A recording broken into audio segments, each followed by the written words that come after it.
And finally, we're going to do number 6, released from the 2024 AP Calculus AB exam. Functions f and g defined by these two, x squared plus 2 and x squared minus 2x, shown on the graph. X squared plus 2, x squared minus 2x. Let R be the region bounded by the graphs of f and g from 0 to 2, shown on the graph. Write but do not evaluate an integral expression that gives the area of region R. So this is going to be the area of R equals the integral from 0 to 2 of, let's write this in a bigger area. Integral from 0 to 2 of f of x minus g of x. That's pretty simple. And times the differential dx. That was pretty easy. That's all there's to it. Let S be the region bounded by the graph of g and the x-axis from x equals 2 to x equals 5 as shown in the graph. Region S is the base of a solid. For this solid, at each x, a cross-section perpendicular x-axis is a rectangle with height equal to 1/2 its base in region S. Find the volume of the solid. Show the work that leads to your answer. Okay, for part B, I'm going to draw one rectangle in this area, and that's going to be the base of my cross-section. And this says that the cross-section, pull it out, and that base is going to be a cross-section that's a rectangle, and it says the height of that rectangle protruding up from the base, from the shaded region, is going to be 1/2 the height.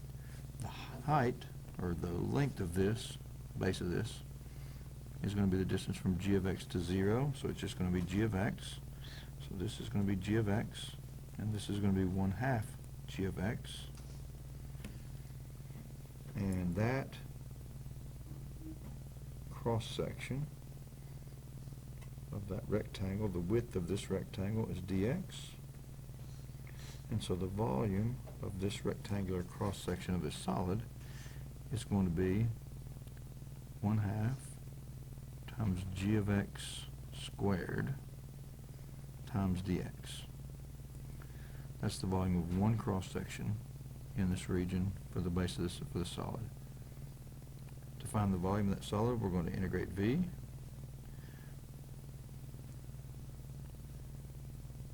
We'll pull the 1/2 out here and do g of x squared dx. Show the work. We're going to find the volume here. G of x was x squared minus 2x, so that's going to be integral. Oh, it's from 2 to 5. 2 to 5. We'll put the 1/2 here, and this is going to be x squared minus 2x dx squared. Right? It's all squared. I'm going to go ahead and square that, make it a little easier. That's going to be 1/2 integral from 2 to 5 of x to the 4th minus, and this is going to be 2x cubed, so it's going to be minus 4x cubed when we square it, and then plus 4x squared, we'll multiply that by itself, times dx. So that's 1/2 times, this is going to be x to the 5th over 5 minus 4x to the 4th over 4, or x to the 4th, plus 4x cubed over 3, and that all evaluated from 2 to 5.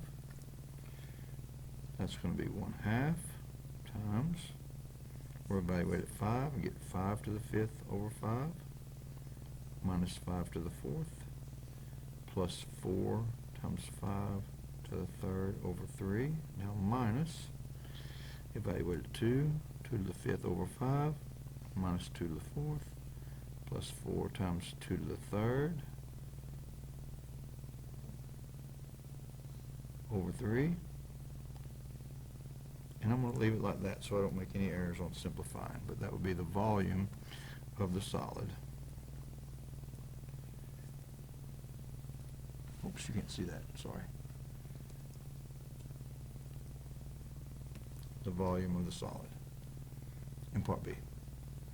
And then C says write but do not evaluate an integral expression that gives the volume of the solid generated when region S is rotated about the horizontal line y equals 20. So up here, we're going to rotate this region around the line y equals 20. So that means that we're going to take this little cross section and revolve it around the line y equals 20. And then we're going to take out this little cross section that would be revolved around the line y equals 20. So the first thing I'm going to do is look at this as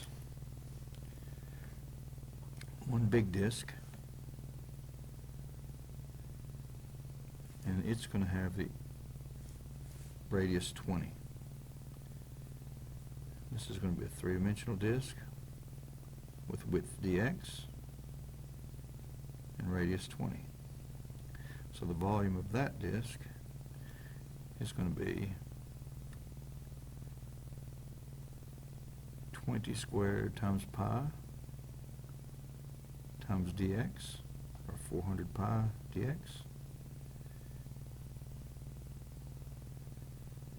And then I'm going to take out a smaller disk,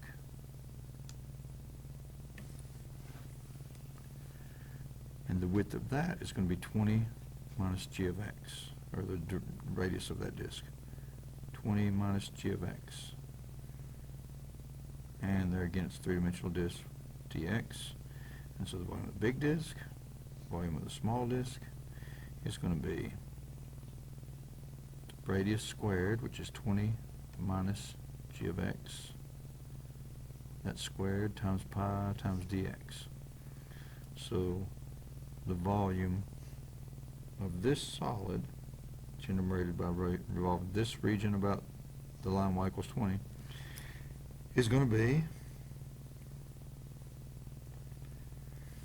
the integral of 400 pi times dx, the big one, from 2 to 5, minus the small one from 2 to 5, from 2 to 5. And this is going to be 20 minus g of x squared times pi times dx. We could put that into one integral, but this will suffice. That's an integral expression. And that's number 6. Not too bad. Not too bad.